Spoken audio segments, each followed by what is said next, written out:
I want to check in and see how you guys are doing with getting jobs, with trudging this whole road to licensure, earning your hours, putting stuff together to make ends meet. Just really wanting to see how you guys are doing with all of that and what questions you have, what challenges you're having that maybe we can help with. And then also I wanted to talk about just a lesson I've been learning and realized, because I am a supervisor, and so when I have my supervisory sessions, I learn quite a bit, and some of that I want to share with you. So one thing that I realized that we all have the tendency to do, and can easily get caught up in without even realizing it, and that is our pride. It's probably the number one thing I've learned that really inhibits or blocks kind of progress with the therapeutic relationships. So, emotional connection is the main thing that we're after, right, with our clients, and creating that safety, that feeling of that, they can just relax and let loose and just open up and take risks with opening up. And so if we are coming in our sessions in a place of, I don't know, we're the expert, that we know it all, then, then that can inhibit our client. That can create a disconnect, a feeling of a you versus them sort of feeling, versus you and I are in this together. We're both human beings. We are on a journey of life, and I feel like for us as therapists, a better sort of stance or perspective to take on it is more along the lines of, okay, I've gone to grad school, I've done some training, I've done some work on myself, hopefully, and I'm maybe a little bit further along than you are as far as what I know about our human nature, what I know about how to help you with your issues, with your struggles,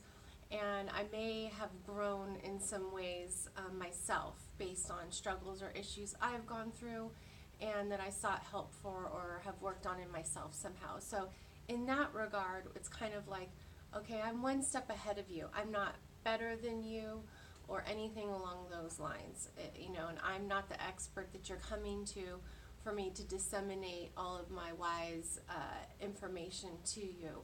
Sure, there may be times where I share pieces of information or I sort of educate in a way that is therapeutic and helpful, but not from the stance of I know it all and I'm here to share it with you.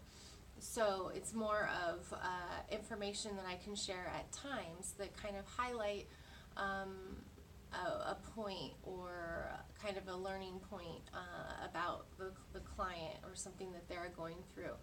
Or I may have self-disclosure that directly relates to what they're talking about, to let them know, hey, yes, I'm sitting here being your therapist, and I'm also a human being with all this past life experience, all this knowledge, all this stuff going on in my personal life too, that is lived experience that relates to what you're going through, that lets you know, hey, I'm another human being on this journey called life too. And I get to go home and deal with a lot of the same or similar problems that you deal with, relationship-wise and just living life. So I think that's so important, because when we're able to connect with another human being, our clients, on that level and create that level of safetyness and warmth to create a setting to allow someone to open up more and more, it is amazing what can happen.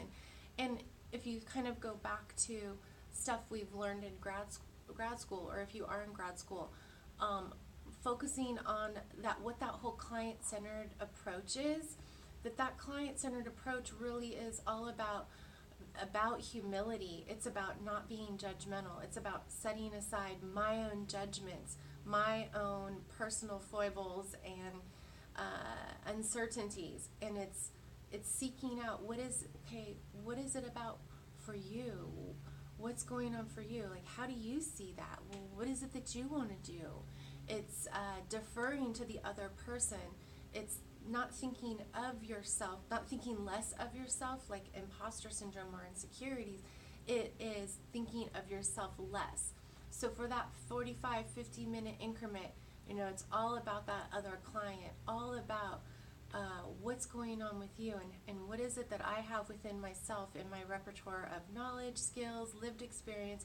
What is it within myself that I can use to help you understand yourself more, to help make sense, to give you a sense of feeling that someone cares, that someone's connected to what's going on with you, and someone cares enough to try to understand, to try to help you make more sense of things, to give you maybe some information or pieces of advice if it's applicable, if it comes from my heart and from my lived experience.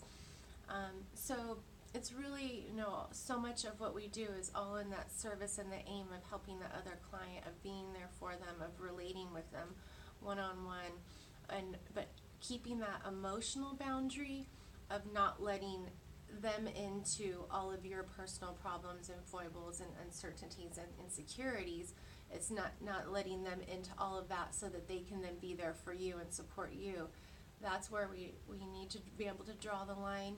Whatever it is we share is for the benefit, for the sake of creating more connection with a client, to acknowledge and let them know, hey, I get it. Yeah, this is how I get it, or why I get it. And in little pieces, in little increments, that's not burdening or overwhelming for a client. And so that a lot of that is a judgment call based on how you get to know your clients and what you feel that they can handle, hearing from you. Some clients that are more fragile can't handle knowing problems about you or knowing things about yourself, because all they can probably handle is really just the focus on them. Other people need more of that relating, need more of that humility, if you will. So it's just amazing if you think about pride and humility, also how that impacts our personal relationships. It's something I'm, been learning more and more, being married, having a child, that humility, has to be my number one stance that I'm taking. As soon as I shift into being prideful or thinking more about myself, that is when things kind of go awry. But again, it's also finding that balance. We have to be able to assert ourselves. Our opinions have to be able to be heard and matter. But it's when we take it a little bit too far, where whatever it is I feel or I think, if it's at the sake of dominating another person or hurting another person, then of course then we're reaching into pride or self-centeredness. So anyways, I hope this is helpful. Please let me know what this stirs up for you, what it makes you think about, what lessons maybe you're learning about pride and humility in your own work as a therapist, and maybe even in your personal life, because some of how we come across our personal growth process is intertwined in our professional and personal lives.